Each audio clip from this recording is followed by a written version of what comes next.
برطانیہ کی ملکہ الزبتھ دوم جو چند دن پہلے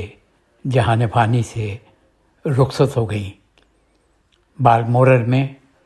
ان کی آخری رسومات ایڈنبرا کے مقام کے حساب سے ادا کی جا رہی ہیں۔ لوگ اس وقت انہیں دیکھنے کے لیے ان کی میت کو سڑکوں پہ دو رویا کھڑے ہیں۔ بالمورر سے ایڈنبرا میں ان کی میت کو منتقل کیا گیا اور پہلے وہاں کے محل میں اور اس کے بعد وہاں کے سب سے بڑے قدیم چرچ میں دعائیہ سروس ہوئی۔ نارتھ ہولٹ لندن کے ایئرپورٹ سے چارلس سوئم جو برطانیہ کے نئے بادشاہ ہیں وہ وہاں پہنچے اور وہاں سے وہ خاندان کے ہمراہ ملکہ کی میت لے کر یہاں لندن آئیں گے، جہاں منگل کے روز ان کی میت کو پہلے بکنگم پیلس میں رکھا جائے گا اور پھر سینٹ ایبے میں بالکل ساتھ ہی جو چرچ ہے اس میں رکھا جائے گا، اور عوام کے لیے 4 دن کے لیے چرچ کھولا جائے گا جہاں عوام اپنی ملکہ کا آخری دیدار کریں گے۔ ایڈنبرا بہت پسند تھا ملکہ کو اور ان کے آنجہانی شوہر ڈیوک آف ایڈنبرا کو، اور بالمورر کا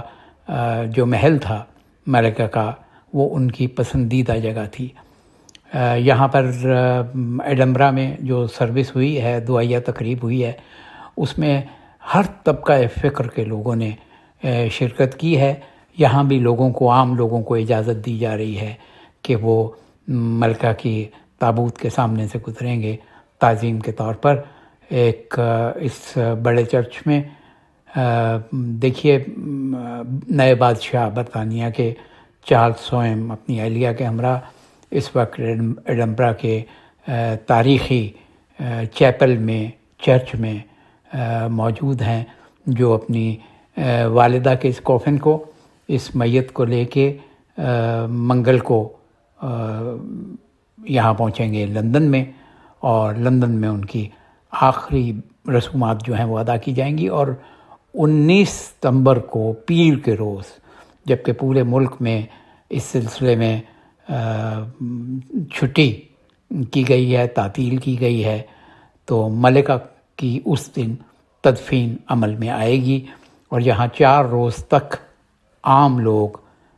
سینٹ ایبے میں ملکہ کی میت کا آخری دیدار کر سکیں گے۔ ملکہ الزبتھ دوم،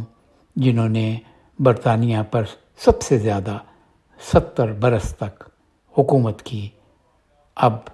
واپس اپنے خالق و مالک کے حضور پیش ہو گئی ہیں۔